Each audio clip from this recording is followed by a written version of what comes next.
Have you been wondering if Google penalizes AI content? If so, this is a video for you. My name is Levi, and I studied over 400 Google search results to determine the answer to that question and find out if Google does penalize AI content.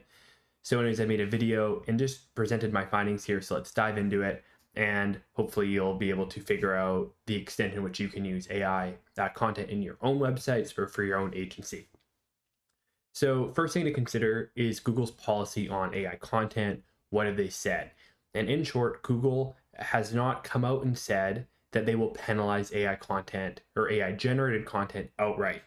However, it does apply manual actions to websites using very spammy AI generated content from LLMs or large language models. So, in short, evidence suggests that Google's algorithm or the Google search algorithm can detect low quality AI written content and will probably penalize that lower quality content. Now, what about my findings and the studies I did on all of these search results? Well, 83% of the top search results, so that's results on page one, do not use any AI generated content. So, in short, all of the findings definitely favored human created material.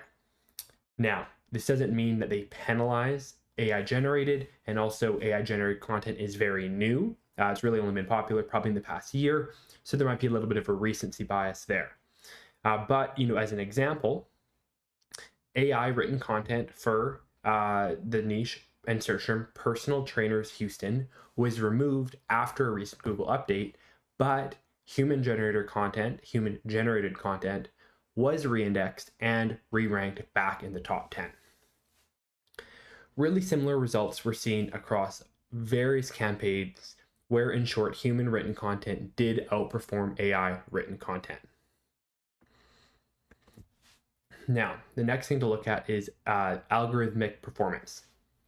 Google definitely appears, based on all these findings, to prefer UGC or user-generated content, such as posts from Reddit or Quora, as those differ from those large language model driven content. These findings really reflect a trend where high quality human generated content is definitely rewarded more than AI content, or rather rewarded more so than penalized versus AI content. Another big consideration is Google's advancements with AI. Obviously, so the first tools on the scene, ChatGPT, that kind of gained widespread notoriety are not Google tools, but Google has really invested in their AI capabilities lately with Google Gemini, as well as Search Generative Experience, SGE. And as a result, Google does have pretty advanced AI capabilities now, which means it's fair to assume it can probably detect low quality AI generated content and still reward original and originality within content. So this kind of brings us to probably what most of you are wondering: what are the best practices for using AI content? Everyone's always wondering how they can use ChatGPT to enhance their business, how they can use it for SEO. So there are definitely some best practices for using AI within your content, with your SEO, and these are things I personally do and adhere to. The first is to know and understand Google's spam policies. Just because AI content isn't banned, it still must follow the webmaster's guidelines to prioritize people first content. Google wants to provide a good experience to its searchers. So your prospective customers and clients, Google wants to show them the best results. As a result, they're going to put that content forward. So you want to make sure that's what yours falls into. You don't want it to be spammy, because Google wants their searchers to be happy with what they find. Another good guide is to use AI as a tool. Start with a tool like ChatGPT for drafts, but then refine it and humanize the content with your editors, with your team, or even on yourself to meet high quality standards. Also, make sure you focus on user goals. The primary purpose of content is to help users achieve their objectives, not just drive traffic. So when you're creating content, whether that's a draft on ChatGPT or writing something yourself, consider that end goal. Another thing I'd encourage all of you to consider is how you approach your content optimization process. You can identify content gaps by analyzing your competitors. So let's say you run, we'll use that prior example, a personal training business in Houston.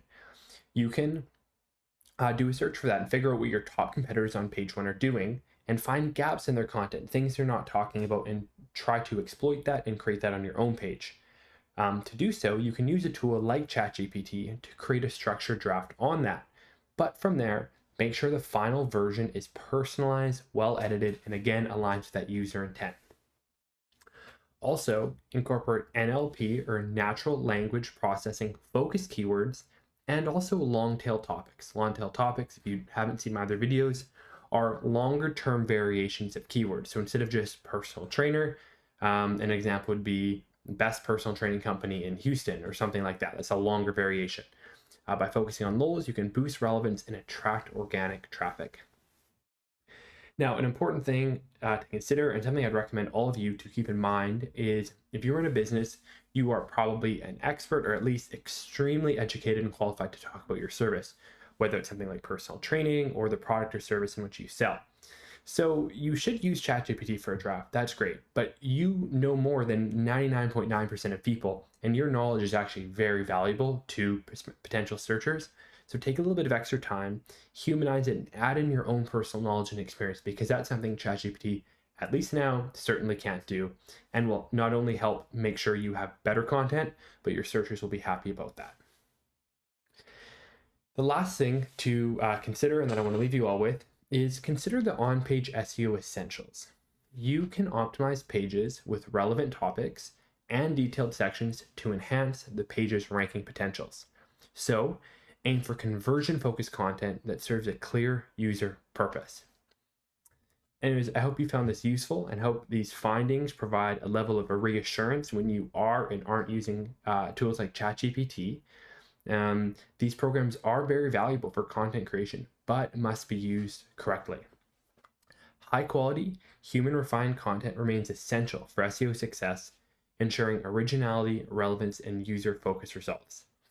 If you found this video insightful, make sure you like, comment, and subscribe. If you have any questions, thoughts, or feedback, leave them down below so other people can see it and I can get back to you.